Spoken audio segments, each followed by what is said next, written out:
This podcast is sponsored by nobody. Hey dudes, welcome to Splat from the Past, the only 80s themed horror and sci-fi show where things can get totally radical. Now today I will be talking to Diane Peterson. She is a legendary stunt woman and she's been an actress as well. She played the female lead in Graydon Clark's High Riders. She'll be my third guest from that movie. Um, she's the biker mama that takes off with Buddy at the end of Just One of the Guys, one of my favorite teen comedies of all time, as all of you may know. But she's done stunts for a lot of great movies, lots of great movies.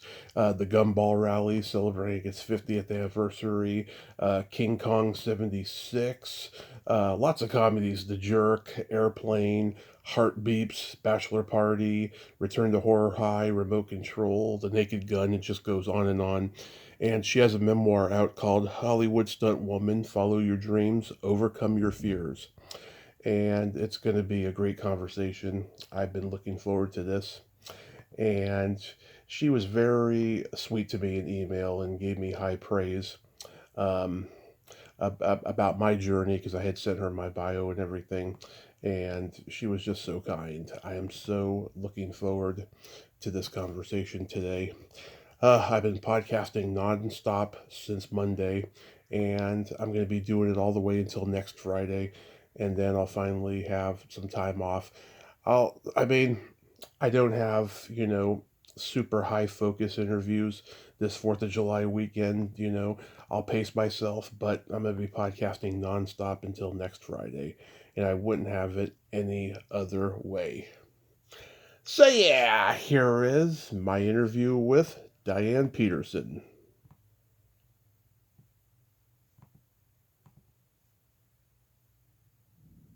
Hi, Tommy. Hi, Diane. Welcome to the show. How are you today? Thank you. I'm doing great. It's a beautiful day in Malibu. Wonderful, wonderful. Thank you so much for doing this. This is wonderful. For sure. How are you doing? I'm fantastic. Great. So going back in time, I read the Amazon sample of your memoir, Hollywood Stunt Woman, and I read that early on. You were riding horses. You took ballet classes with a teacher who smelled like an ashtray. You you Yes. you drove for the first time when you were like 7. This is all a great setup for the stunt world. But I'm curious, what made you want to go into acting when you were in college? Well, it's funny. When I went to college at the University of Miami in Florida, Mm-hmm. I thought I was going to be an orthodontist because I had braces when I was a kid, and I thought it was the greatest thing ever. I wanted to Mm-hmm. do that to other people. But when when I got to college, I had a elective class in the theater, and I got to be a tree. And I thought, wow, this is fun, a lot more than studying chemistry. Yeah. And I got really involved in the theater at Miami, and then I started doing commercials, and it was really funny. I tell this story in the book, too. I was at a audition for a commercial where the girl had to ride the horse bareback galloping on the beach. Mm-hmm. And so the callback, there were like 10 blondes. We all looked alike. And I'm watching the other girls get on the horse, and they're all timid and like nervous. And I got on the horse, and I went into a full gallop immediately. And so I got the commercial, and that's how I got in the Screen Actors Guild, really easy. I mean, it usually takes people years to get their SAG card, and it was that one commercial, and I was off and running. So it was really a lucky break. Yeah, sure sounds like it. And when you were attending the University of Miami, you were also a Playboy bunny.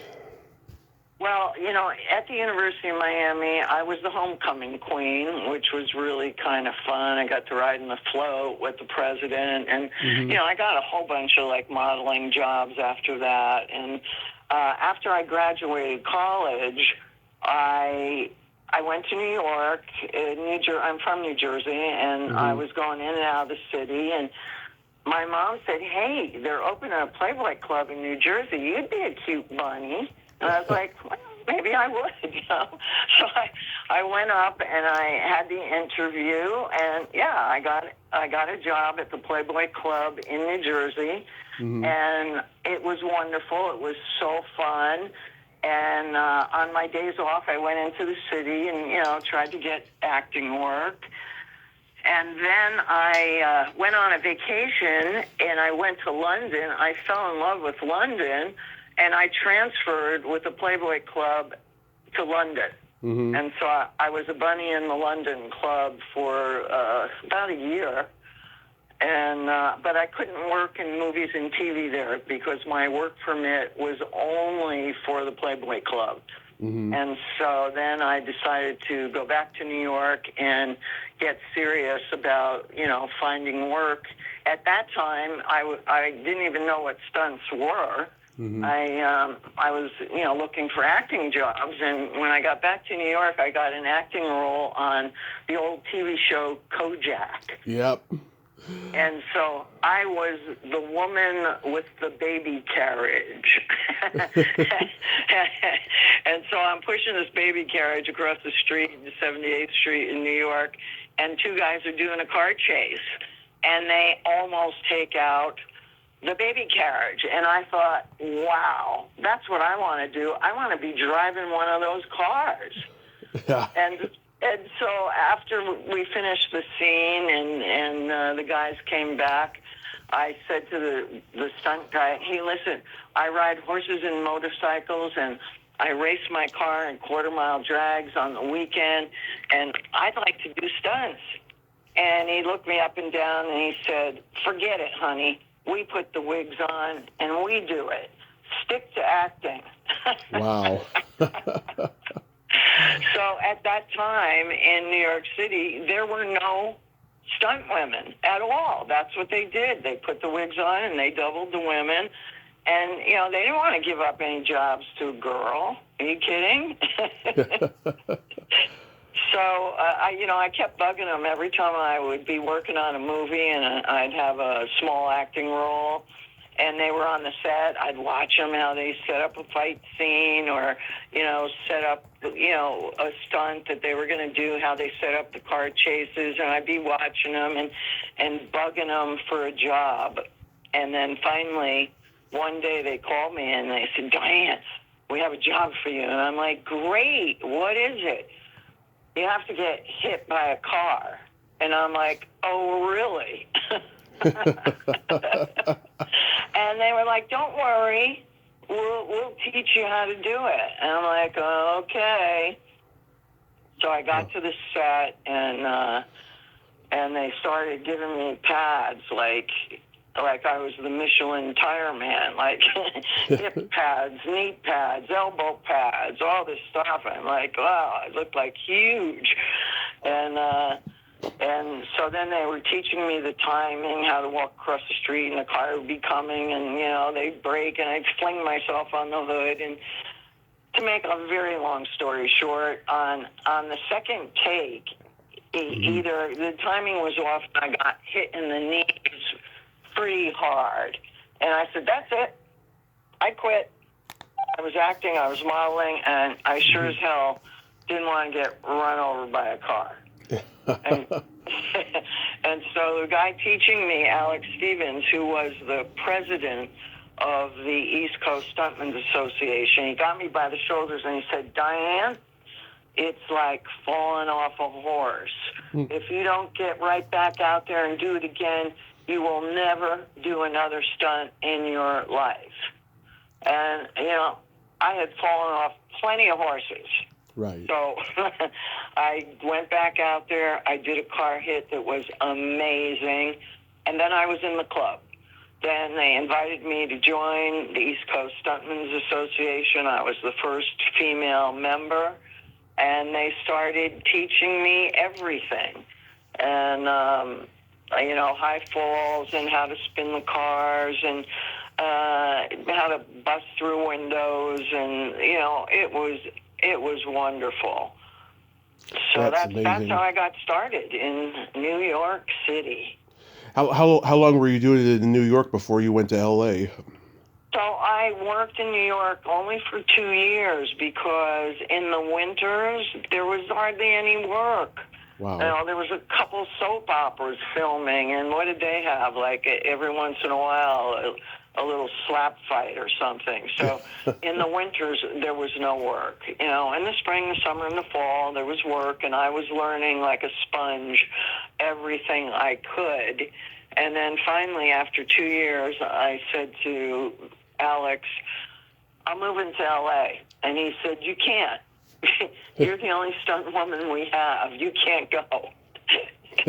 And he said, look, fly out there and see if you like it. I said, I know I'm going to like it. Mm-hmm. And I packed up my little Corvette and I drove across the country. And, you know, in those days, you mailed pictures and resumes out, not like today. Mm-hmm. You know, so I was mailing out pictures and resumes to stunt coordinators, and this stunt coordinator called me and he said, have you ever been hit by a car? And I said, I could do the best car hit you've ever seen in your life. And so I flew to Nashville. It was for a TV show, or I think at the time it was a movie of the week, Nashville '99. Mm-hmm. And I met this guy, Bill Lane. He was like an old cowboy. And we rehearsed this on a Painter's Alley in Nashville, where I would be doubling a hooker. So I had absolutely no room for pads. You know, I had a tiny mini skirt on, a little cami top, and, you know, high heels and fishnet hose, and he was going to be chasing me down this alley at night, and I had to do the car hit with basically, you know, no padding. And so we rehearsed it, and he goes, are you okay? I said, yeah, I'm ready to go. And that night, Mm-hmm. he chased me down the alley, did a car hit. I smashed against the wall and fell on the ground, and everybody thought I was dead. And it was the best car hit he ever saw in his life. So it was great. After that, he started putting my name out, and, you know, I started getting more work through him. And then, you know, the miracle of being in the right place at the right time is always amazing. I had an interview on Sunset with a modeling agency. Mm-hmm. And I parked my Corvette on Sunset Boulevard, ran across the street, got in an elevator. A guy gets in the elevator with me, and he says, excuse me, are you a stunt woman? And I'm like, yeah, how did you know that? And he said, I parked behind you, and I saw your sticker. In my back window, I had East Coast Stuntmen's Association sticker. And he says, can you drive? I said, I'm a dynamite driver. I'm the best. And he says, well, here's my card. Come to the office, and you'll meet the stunt coordinator. So I went on my interview. I went down. I met the stunt coordinator, Conrad Palmisano. He said, can you drive? I said, I'm dynamite. I'm the best. He said, okay, we're going to Arizona. And we started doing car picture after car picture after car picture. Mm-hmm. It was like it was meant to be, you know, and I was confident in my ability, and I knew it was going to happen. So it was just being at the right place at the right time, and having the goods to back up the story too. I mean, I am a fabulous driver. Yes, you are. I love the Gumball Rally. It turns 50 this year. Any good stories from that set?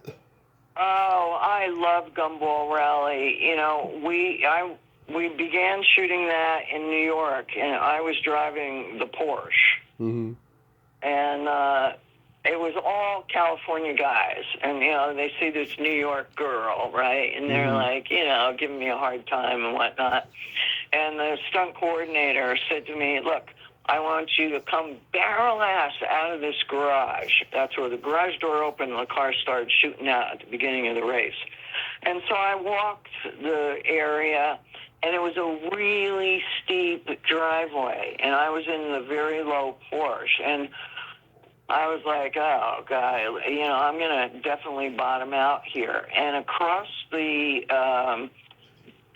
street was like a curb with all the camera people on it, and which didn't give me a whole lot of room.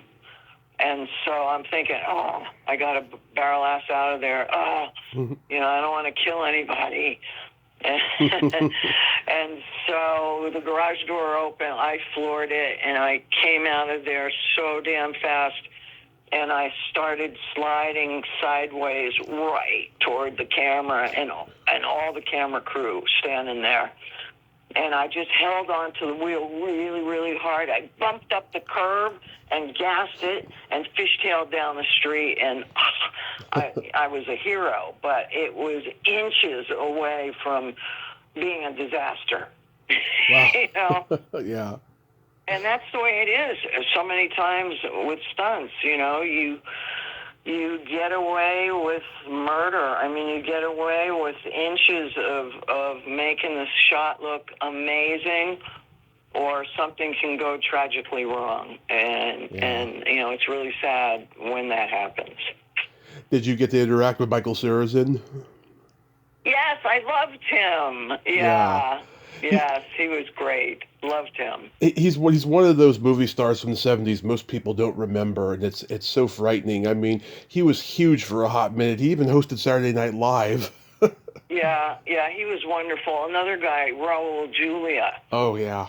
He was amazing. I loved his line in the movie where he rips the rear view mirror off the car and throws it out the window, and when he says, what is behind me does not matter. Yeah. Yes, I love that. I love that. Yeah, I love that. It was so great. Classic. Yeah. Yeah. We lost him way too soon. Way too soon. Oh, for sure.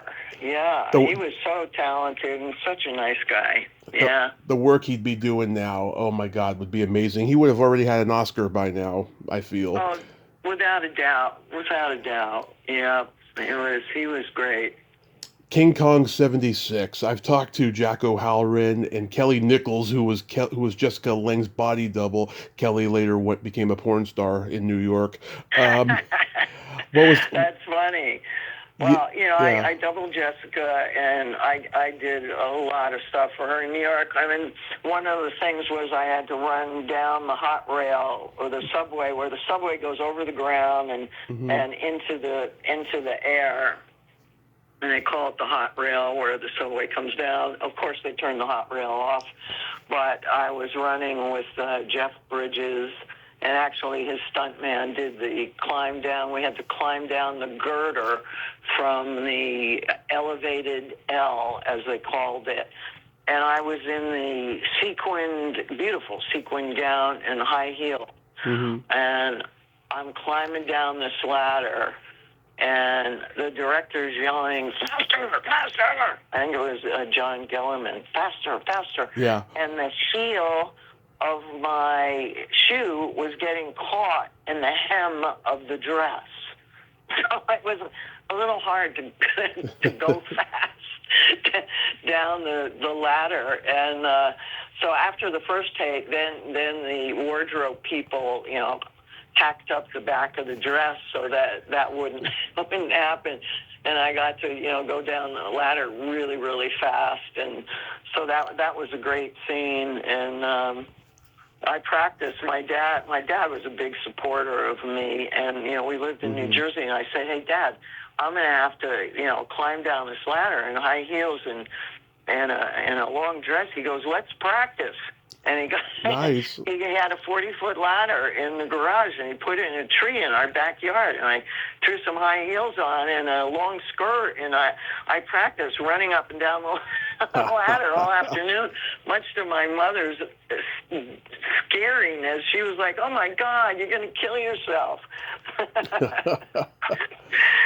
So it turned out great, and Jessica was wonderful, and I wound up doubling her again in Blue Sky when she won the Oscar for Best Actress in Blue Sky. And in that movie, I was galloping a horse through the desert when I was getting chased by helicopters, and there was a huge H-bomb explosion. Wow. And I'm telling you, the horse just reared up and was going around in circles. I mean, the horse was super frightening, and it was Tommy Lee Jones' horses. Oh. Yeah, and when I got to the set, when I flew into El Paso, we went right to the ranch where the horses were, and Tommy was there, and he says to me, "Can you ride?" Yeah. I said, "Yeah, I can ride. Sure, I can ride. Let's go." And so we hopped on the horses, and he took off in a full gallop, and I was right behind him, so he knew I could ride. But when this explosion went off, the horse, totally freaked out. I mean, there was only one take with that stunt, for sure. Yeah. And also in that movie, I doubled her where her boyfriend and one of the officers, they were fighting, and she was trying to stop them from fighting, and she got pushed, and I crashed backwards through a huge picture window. That was really good too. Oh, that's awesome. Yeah, doubling Jessica, starting with Kong, and then with her winning the Oscar in the other film was really a nice full circle. Yeah. As you know, I've talked to Nancy Morgan. I also talked to Peter Isaacson. He says hi, by the way. Oh, good. He's great. Yeah. Yeah, and Paul Link. And I think Grand Theft Auto is the best of Corman's car chase movies. It's funny. It's well written. I can imagine working with Ron Howard was just a hoot. Oh, it was great. And, it was the first picture that Ron Howard directed ever. And he was great. He was great. And we had so much fun. I was driving a 59 Rolls. And, that thing could really slide around corners. It was great. And then we had a demolition derby where I had a car and I wrote Dynamite on the side of it with spray paint. And we had this whole thing choreographed where you're going to hit this guy here, you're going to hit this guy here, you're going to back into this guy. And once they said action, it was total chaos. Everybody was slamming into each other. It was so much fun. That was the only demolition derby I ever got to drive in, but it was great. And Ron Howard, he's a gem. And being an actor himself, he knows what people go through on the other side of the camera. So he's very intuitive and fun. And I loved working on that movie. Oh, that's fabulous. Yeah, it's a very funny movie too. So with High Riders, yeah, I've talked to Graydon and Darby, and I talked to Carl LeBeau before he passed. I read that you worked with somebody previously that worked on that movie, and he kind of brought you in and thought that you could play Lynn very well. Well, actually, it didn't happen that way. It happened that I had an agent at the time that sent me in to read for the part. Mm-hmm. And I went in to read for the part and met Darby, and we had great chemistry, and I got the part. And then I said, I read the script, and I said, who's going to be the stunt coordinator? And they mentioned another guy. Mm-hmm. And I said, are you set with that? And they said, well, not yet. Why? And I said, because I work with these guys that are amazing. Vic Rivers and Conrad Palmisano, they are totally amazing. And so they called them in, and they got the job. So that's kind of how it happened. Okay, well, IMDb is never right. Yeah.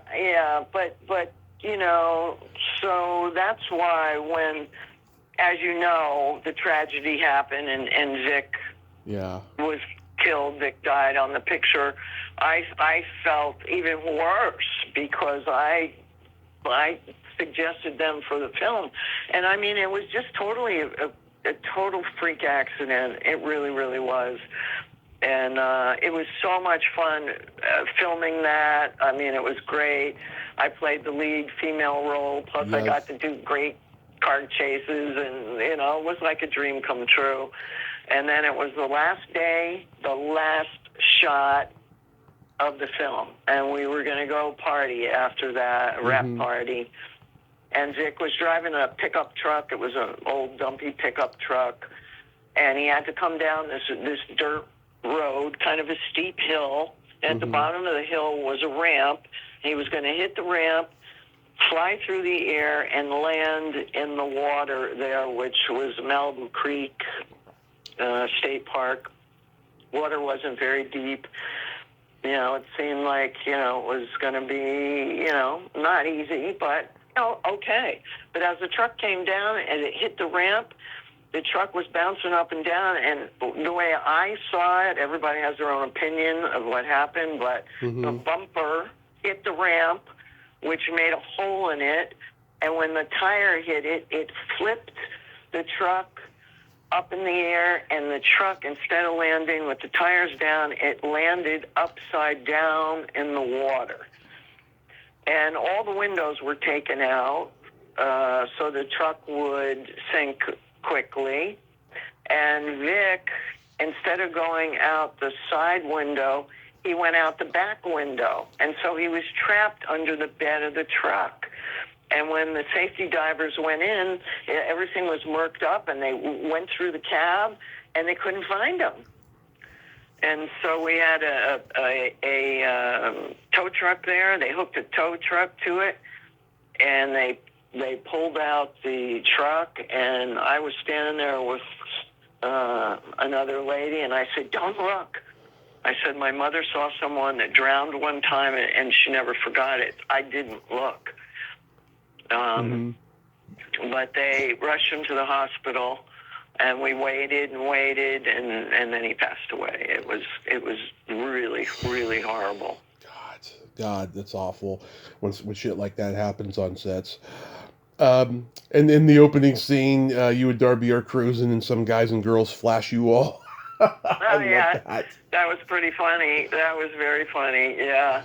And there's a couple of great lines in that movie. Like, I had this one line where the guys are talking about, you know, girls when, you know, they don't know much, and except, you know, I know. And I said, why is it such a big deal if a girl knows as much about a car as a guy? Yeah.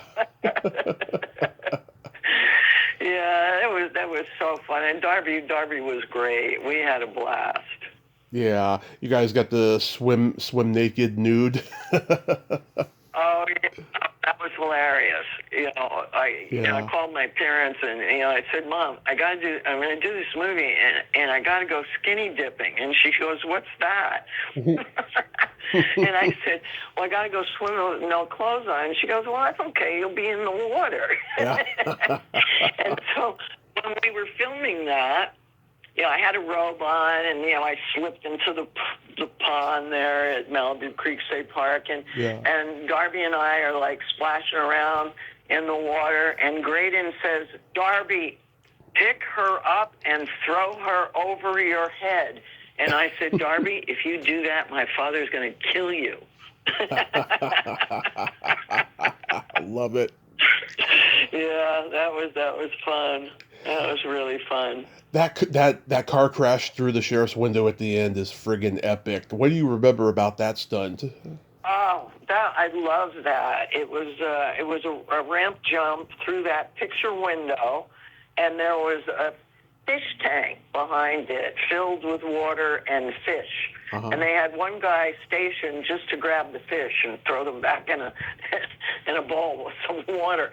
But the actress, I can't think of her name, she was going to ride passenger with me. They wanted her in the car, and she was friggin' terrified. And I said, "Look, just sit there and shut up." You know, she was terrified, and she was giving me, like, bad energy of being terrified.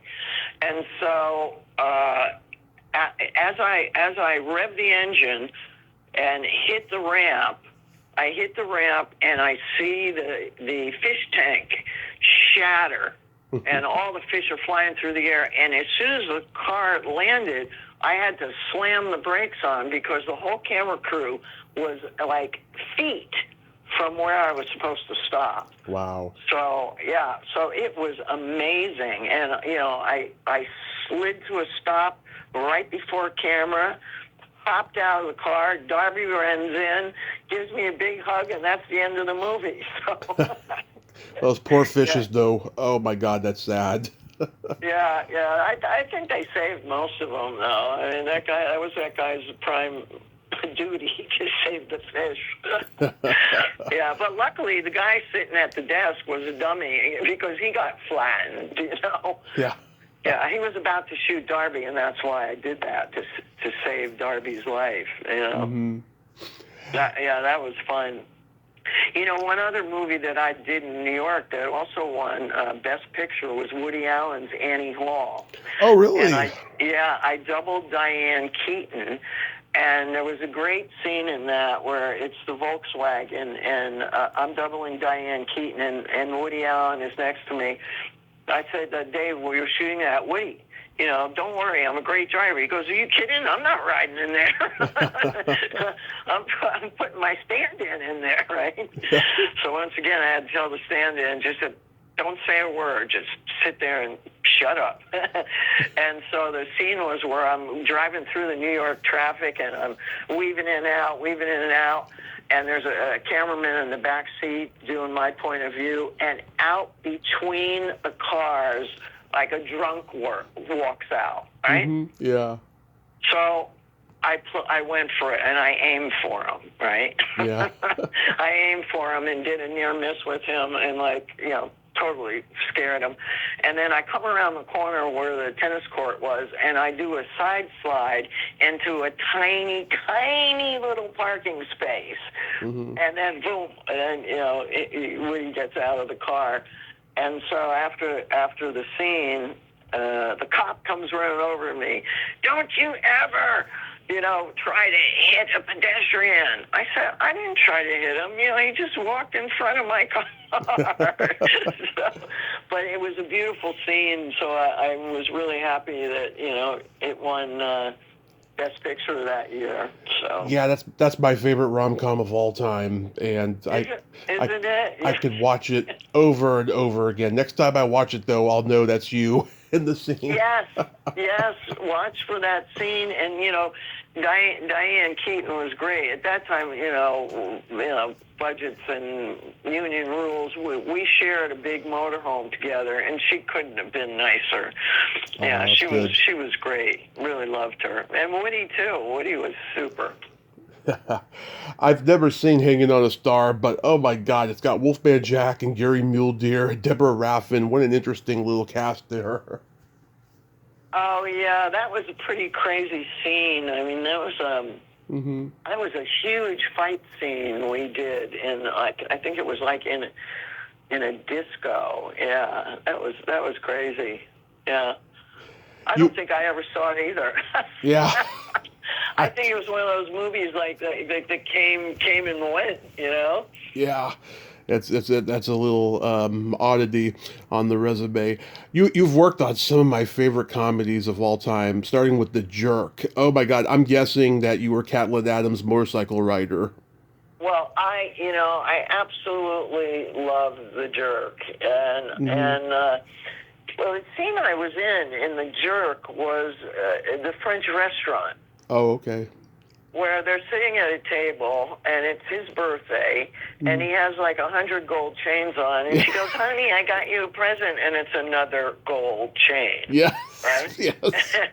And so he leans forward for her to put it on his neck, and then he loses balance, and he goes crashing into tables, and then he lands on a dessert cart and goes flying through the restaurant and falls off the dessert cart and goes, check, please.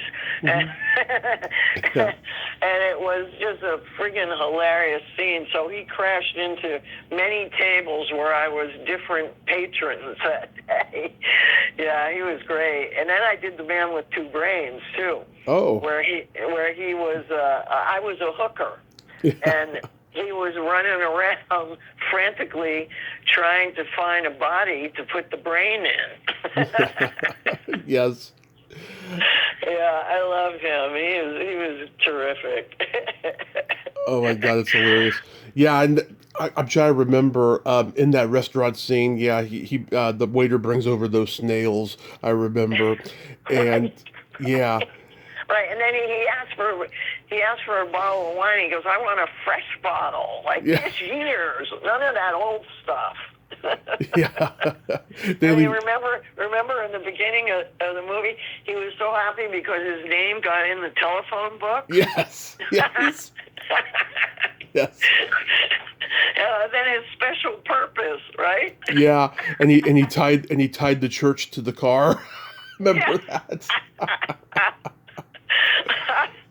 Yeah, Uh, that movie is priceless too.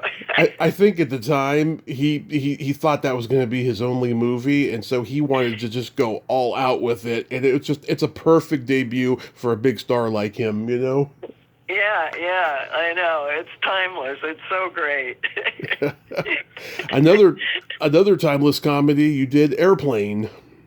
Oh yeah, Airplane. That was amazing too. I was in the scene where I'm in the airport and the whole nose of the plane comes crashing through the airport with those huge windows. And it was quite a production to do that. We did it on the soundstage at Universal. Hmm. And I mean, the glass, the flying debris was unbelievable. It was a really great scene. Yeah, yeah. Yeah, Sandy yeah, Gimple, she was one of the Girl Scouts that fight in the bar, and Leslie Hoffman, she did something in there. I can't remember what, but yeah. yeah. And I think I did another scene in there, running with Leslie Hoffman and getting clotheslined somewhere on the beach. I think it was it. Yeah, I don't know. Another Anyway, it was fun. It was really fun. another Love thing. that movie too. Another thing I have to keep my eye out for. Yeah. Now you did Heart Beeps and Taxi. I'm sure you've got Andy Kaufman stories. Well, actually, the episode I did of Taxi was great. I was an actress in it as Hmm. well, and they loved it so much that they saved it for the season opener. And what happened is it was called Jim the Psychic, and Hmm. Jim has a psychic dream that Judd Hirsch is going to meet the girl of his dreams, fall in love, and 2 days later he's going to die. Hmm. And so they're all sitting at the bar on their table, and I come walking in the bar, and two guys at the bar are having an argument, and one guy pushes the other guy, and he bumps into me, and I do a backflip and land in Judd Hirsch's lap. And I go, "Oh, excuse me," and he goes, "That's okay. We were expecting you." And it was a great scene, and you shoot it in front of a live audience. And on the rehearsal, I did the backflip and split my pants open. And so wardrobe had to reinforce the pants so that didn't happen on camera. Yeah, it was great. Yeah, I talked to Alan Arkish a few years ago, and long before I ever interviewed him, there was a code going around the podcast world. If you ever interview Alan Arkish, don't mention Heart Beeps and don't mention Caddyshack 2 because he cannot stand Andy Kaufman or Chevy Chase. Yeah, well, Andy Kaufman, he was in his own world. He Yeah. he was brilliant, but he had his own inner thing going on all the time, and I really liked him, but not one of those guys you just sit down and have a cup of coffee with. No. No.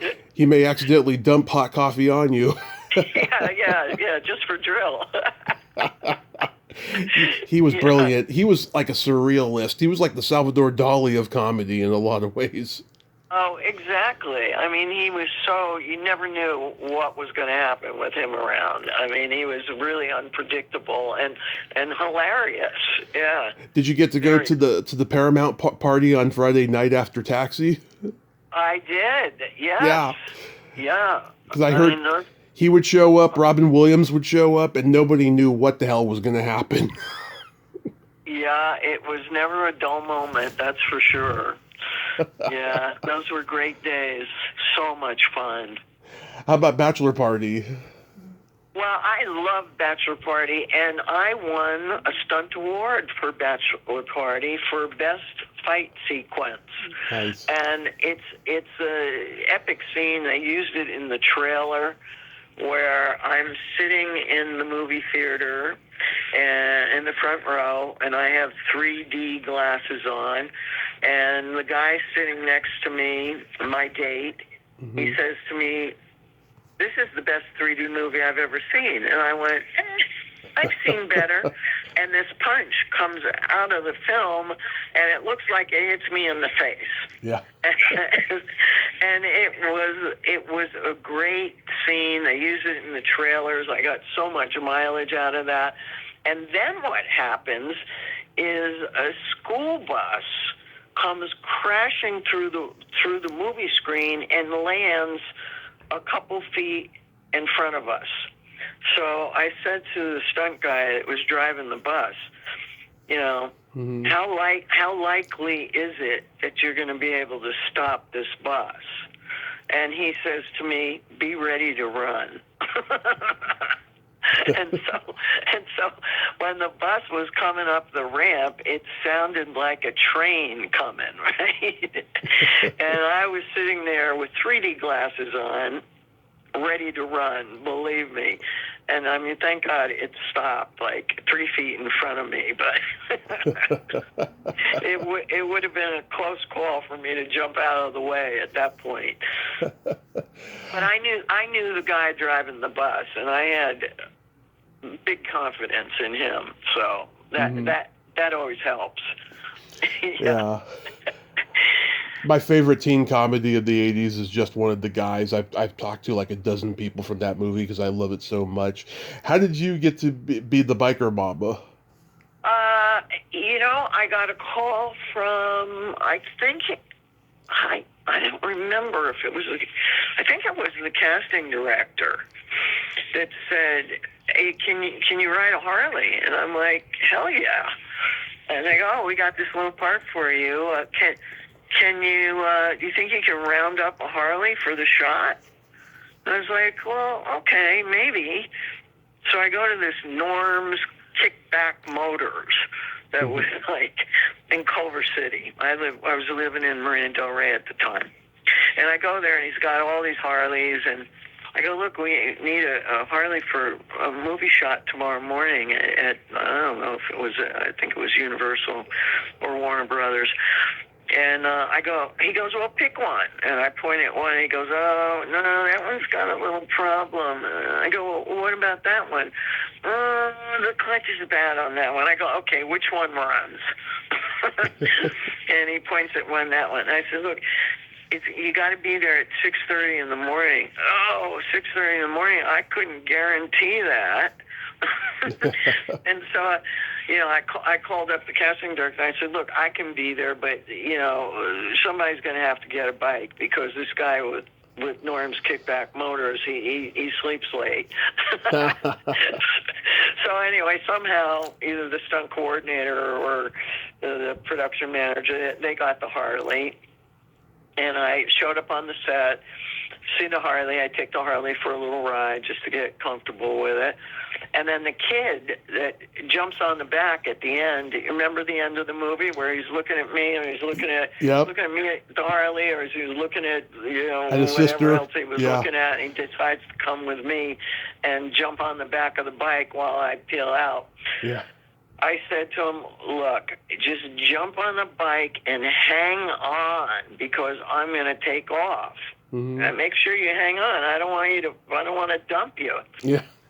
and he was great. He jumped on and boom, I took off, and he didn't fall off, thank God. Yeah. Yeah, that was a good way to end that movie. A great way, yeah. I went to a screening of it in San Francisco back in 2020, just before the pandemic, and Joyce Heiser, she was there, and Sherilyn Fenn, and it was a great way to celebrate that movie. Yeah, it's so nice. Like, they had a few years ago a revival, like all these people that are High Rider fans, and they had in Westwood, they were showing it, and Darby and I went, and it was amazing. The whole theater was filled with all these people that were High Rider fans. I was blown away. Yeah, I know. You go to all these screenings now, and you're like, really? People love this? Because Yeah. you didn't know it. Yeah, and I mean, I wish it had gotten all that attention when it first came out. Would have made a second one, right? Yeah, of course, could have been a series. Yeah. Yeah. Oh God, a movie I that makes me scream every time I watch it. Blake Edwards, A Fine Mess, and I've talked to his daughter a couple times. We're friends, and I just love that movie. What did you do on that one? Let me see. A Fine Mess. Jeez, I can't even remember what I did. I'm sorry, I can't remember what I did on that movie. It's It was okay. probably something very small because. Mhm. I don't even remember what I did on that movie, honestly. It's okay. It's okay. There was a couple. It was forgettable. There was there was a couple car chases in it, so it may have been something along those lines. It probably was. I was probably driving a car and screeching around corners. One of my favorite things to do. How about Return to Horror High? Oh, Return to Horror High. That was fun. That was another big scene where we were dead bodies. We had to get made up like we were dead, and then in the scene, I don't know, somebody comes in and all the dead bodies fall off the chairs. So. So falling off the chair, being a dead body, you kind of hit the ground pretty hard. But it was fun. It was fun getting, made up as a dead body. I've had that happen a few times. It's pretty scary looking, but it's amazing what the makeup artists can do. It just blows me away. They're so creative and talented, and Yeah. and sometimes it takes hours to get the makeup done, and it's really an art in itself. Oh yeah. And Bill Froelich, who directed, is a sweet guy. I've talked to him. Yes, very sweet. Remote Control. Oh my God. Another movie that Deborah Goodrich was in, because she was in Just One of the Guys. That's a very interesting movie. People say that movie predated Natural Born Killers. Which one movie? Remote Control, Jeff Lieberman. Oh, right, Remote Control. Yeah, that was something else too. How about the Naked Gun? Naked Gun was a lot of fun. Actually, that's the scene with Leslie Nielsen where we got clotheslined. Oh, okay. In Naked Gun, yes. That was where it was from. And Leslie Nielsen was really fun to work with, and then we another kind of car chase thing around Venice Beach, where they were plowing into those little kiosks and stuff was flying, and we were diving out of the way. Yeah, that was super fun. And Leslie Hoffman, she was the Queen of England stunt woman when he attacks her. Yeah, that's right. Yes. Yeah, those are some epic movies that we did. Yeah, Suburban Commando with Hulk Hogan. Yeah, Suburban Commando, that was kind of fun too. I loved the Hulkster. Yeah. Yeah, I used to watch that movie a lot when I was a kid. Now I think in Suburban Commando I flew to D.C. And we were filming in a ballroom in D.C. and Yeah, it was. Yeah, it was a big fight scene that broke up in a ballroom. I remember. Yes. And yeah, that was really fun. And I remember Charlie Sheen was in the movie too, and he kept having to fly back for the Heidi Fleiss trial. You sure it's not? You sure it's not that one and not Hot Shots? Oh no, Hot Shots was that was another one. Yeah. Yeah. Um, you were in an episode of Tales from the Crypt. I think you played Richard Thomas's wife. Yes. Yeah. Tales from the Crypt. Yeah, that was a fight scene also. Yeah, I met Richard Thomas at the Hollywood show last year. Very nice man. And that was Shadow Conspiracy. Was the one with Charlie. Oh, Charlie Sheen. Yeah. Suburban Commando. Yeah, that was with the Hulkster. Yeah. After a while, like so many years ago, they all kind of blend together. I know you do so many of them, you can't remember which is which. Yeah. Yeah. How about you played the nurse in Candyman? Yes, the Candyman. That was a scary franchise.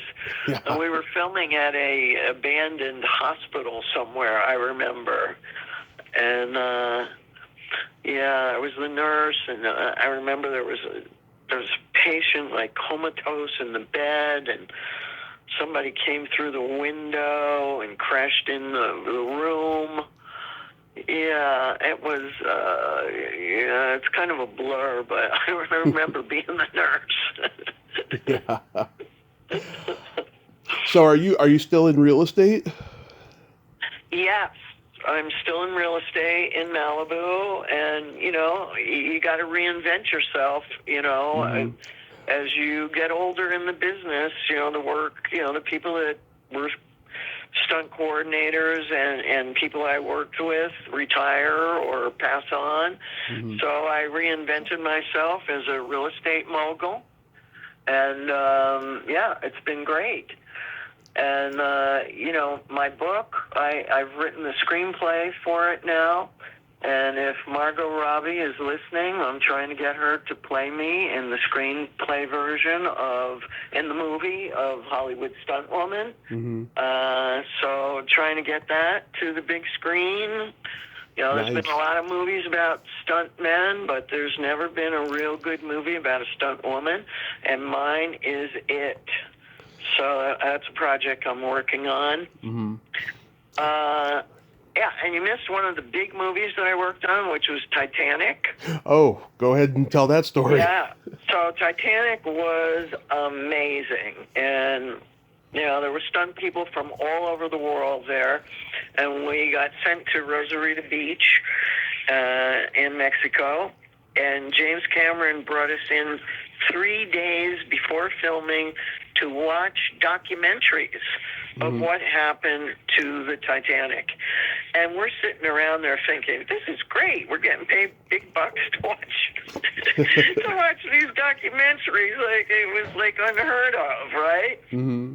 And then we started filming, and it was amazing. His attention to detail was just like no other. About 4 o'clock in the morning one time we were doing where the people are being rescued in the lifeboats, and people are falling out and tipping out of the lifeboats. It's about 4 o'clock in the morning, and the girl sitting next to me had this hat on, and he takes the hat, and he goes, I hate this hat, and he throws it into the ocean. And the wardrobe lady said, oh, my God, that was a $400 hat. And, stuff like that was, happening, all the time. But it was so much fun working on it, and just all the scenes, it was great. And, in the movie, it said it was a calm night when the Titanic hit the iceberg. And so it would take hours to get all the stunt people dressed in the period costumes and the makeup and the wigs, and we'd get on board the Titanic set, and the El Nortes would come, and he'd say, that's a wrap, see you tomorrow. because all the ocean in the background was like choppy, and it didn't work. So we thought it was a location vacation, and the work was really, really fun. And then when we went to see the movie, oh my God, we were so blown away with how it turned out. It was really epic. Nice, nice. You told me in email that it took you 5 years to write your memoir, Hollywood Stunt Woman, Follow Your Dreams, Overcome Your Fears, and stuff. What made you want to write your memoir?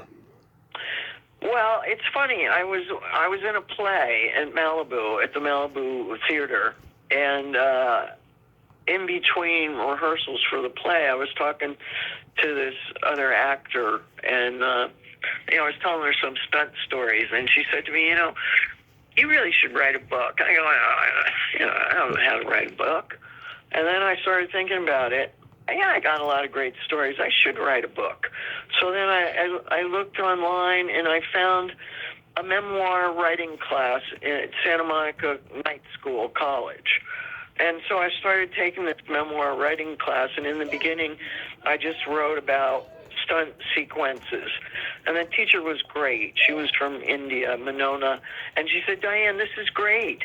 You're writing really great stuff, but people want to know about you, and what made you do this, and what's your personal life like? And I goes, I don't want to write about that. But little by little, I would do a semester, and then I would stop writing. I'd get to a part where I didn't know where I was going with the story, and then I'd come back and take another semester. And the thing is, you had a deadline each week. You had to write, and then you had to read what you wrote in front of the class. And they were great. They were sometimes brutal, like, we didn't get that, we don't understand, and it helped me develop the story. And finally, after 5 years, I finally said, the story ends now. And they were like, no! And so that's why it took so long, because I didn't write every day, and it's not my forte. I'd rather be doing a car chase than writing. Yeah. But it was a great accomplishment, and I tried to make it inspiring for people. No matter what career you're in, to follow that dream, not to give up, and overcome your fears. Whether some people have fears of just being successful, it scares them, and so a lot of people say when they read my book, they're inspired to follow their dream, and if a few people are inspired, then I'm happy about that. Plus, I got to tell my story, which was really fun. So, I'm very happy. I've had an exciting career. And now, too, trying to get my movie done is wonderful. And having the pleasure of doing real estate in Malibu is like, the icing on the cake, because I can afford to live in Malibu and follow my dream of getting the movie made. So it's all good.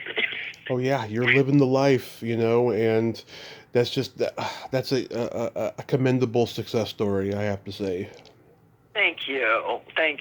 Well, thanks be to God too. I have a good faith, and I believe, and I feel that when you have faith and you believe in yourself and you believe in God and you focus on what you want to do, you can do anything. Exactly. The last 9 years has just been a wild ride for me with this podcast. I've talked to almost everybody that I just grew up worshiping and idolizing and admired, and it's just every day I'm pinching myself. I'll tell you. That's so wonderful. I know you've done so many, interviews. It's really impressive. Congratulations. That's a big accomplishment. Thank you. So real quick, we got to play my secret silly game. This is a series of silly slumber party questions. It's no win or lose, just pure fun. And how the game works is I ask you the question, you answer it, then you ask me that exact same question and I answer it. And feel free to comment on the answers because they might be funny. Diane, are you ticklish? Yes, I am very ticklish. Tommy, are you ticklish? Oh, yes, but if you tickle me without warning, I might hit you in the groin. Funny. Is your belly button an innie or an outie? Oh, I'm definitely an innie. In fact, when I was in college and we had a football game and we were playing Navy, I was crowned Miss Naval. Love it. Love it. Are you an innie or outie, Tommy? I am also an innie. It's very deep. I call it the bottomless pit. Great. What color are your toenails painted? My toenails are painted orange. Love it. One of my favorite colors. How about you? What are your toenails painted? Fire engine red. Ooh, hot. Yes, I like to go elaborate. What would you say is your best personality trait? I think I have a great sense of humor. You do. Yeah, and what's your great personality trait? I have empathy and I have no filter. Ah, that's good. Sometimes no filter can get you in trouble. Yep. As I've matured and got to my 40s, I've become a lot more selective. Oh, bravo. Yeah. What is your guilty pleasure? Ice cream. Love, love, love ice cream. Me too. And what is your guilty pleasure? Eating pizza and watching a raunchy sex comedy movie. What a combo. Yeah. It's a guy thing, a real guy thing. Yeah, it sounds like it. If you could have anything named after you, what would it be? Let's see. I guess my movie. Okay. Yeah. And how about you? A vibrator. A Tommy? A Tommy tune? The Tommy Chatsy. It's a motor. I guess you could. I guess you could create one, right? Yeah, someone told me you could get your name engraved on vibrators, so maybe I'll just do that. There you go. Yeah, that'd be easier. And then my favorite question, is there a stinky smell that just makes you gag? Ooh.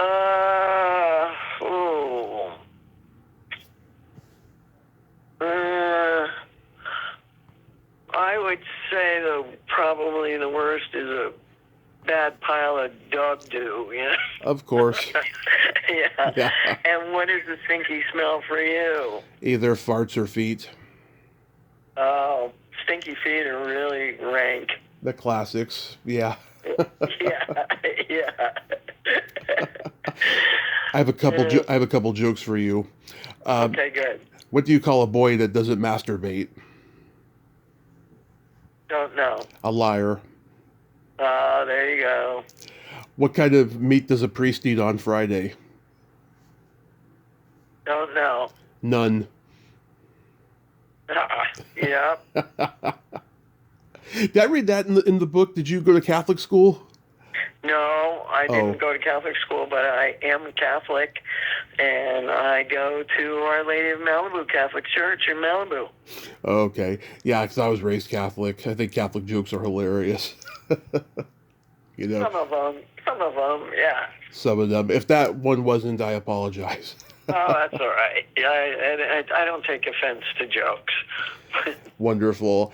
Diane, thank you so much for coming on today, and I hope you have a happy 4th of July, and be safe and keep being the amazing person that you are.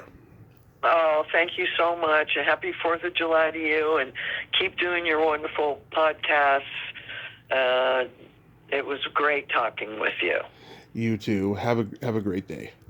Okay, bye. Bye-bye. Well, there you have it. Diane Peterson. Oh my God, what an amazing woman, huh? Amazing sweetheart. Her memoir, Hollywood Stunt Woman, Follow Your Dreams, Overcome Your Fears, is available on Amazon. Go get it. I definitely will. I'll read the whole thing because she is just amazing. And she's a great laugher. I enjoyed that conversation tremendously. Well, until next time, this is Tommy Throwback Kovac saying there's no shame in living in the past because the present sucks. Later, dudes.